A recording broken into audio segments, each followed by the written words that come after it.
What's going on with all my billionaires out there? This the guy, Hoods Billionaire. Welcome to Hoods Billionaire TV. Big favor, big abundance. On today's episode, we're going to be talking about Cowboy testifying in the Nipsey Hussle murder trial. All money in, Cowboy testifying. So is that snitching or is it not snitching?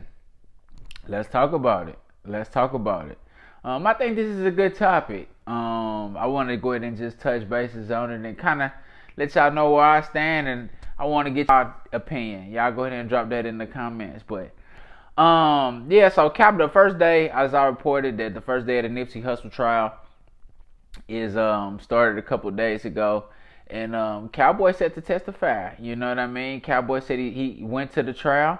He looked Eric Holder square in the eyes the whole time.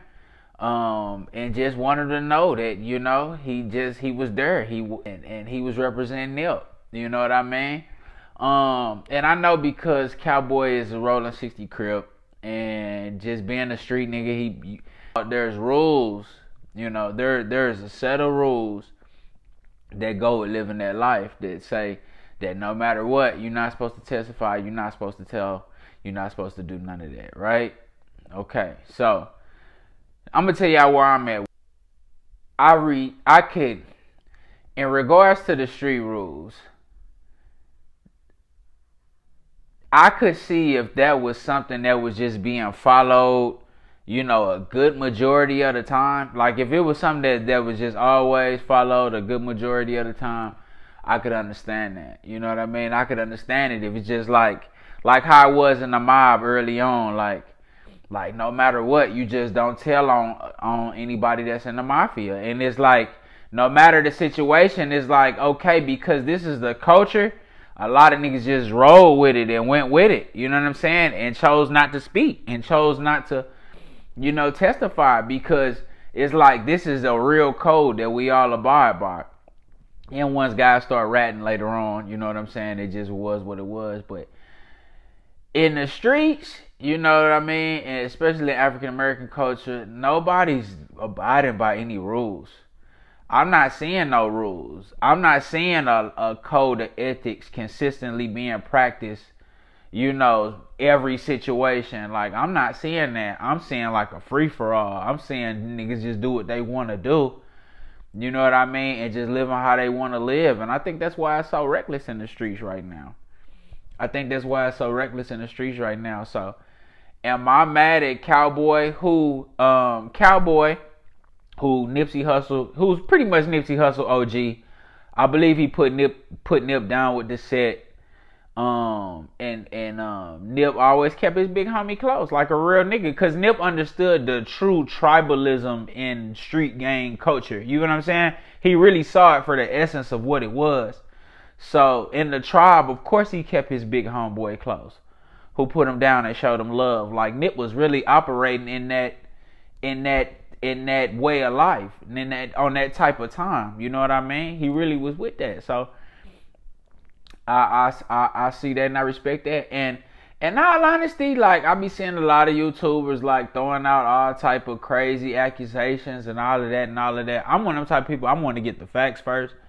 So, I watched a lot of Cowboys interviews, and to me, it seems like he seemed like he coming off like somebody who lost his homeboy, you know what I'm saying, from just a hating ass nigga and a random act of violence, and he doing anything he can to pretty much pay it back to Nip for what Nip did for him.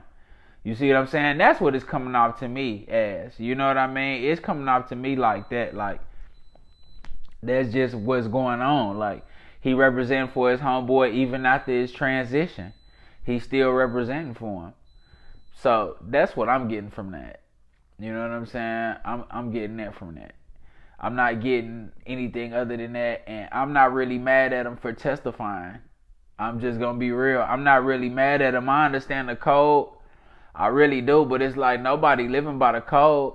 And like he said, in this situation, it's on camera. He's already admitted to it. So it's not like he telling something that's unknown information. It's known, documented information. He just pretty much telling what happened while he was there, but he already confessed. So I just think this is a friend just standing up for his friend and represent for his friend. And by him saying, like, you know, it was just nip time, God called him home, it was time for him to transition. He did what he's supposed to do in this realm. You know, I truly believe that, because once again, Nip was a great prophet. Just like Malcolm X was a great prophet, Martin Luther King was a great prophet. All of these guys were great. Moses was a great prophet. Nipsey Hussle was a great prophet.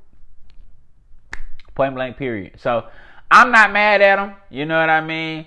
I salute Cowboy. And just keep representing for Nip. And that's the way to do it. You know what I mean? That's the way that you're supposed to do it.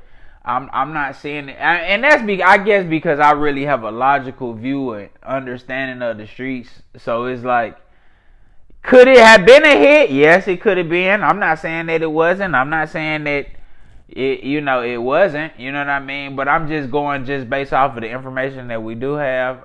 To me, it just looked like, you know, your big homie trying to do whatever he can to help and assist you in any way, even after the death, even after your transition. That's what I'm getting from it. So I'm not really just mad at him testifying. That's some already known public knowledge.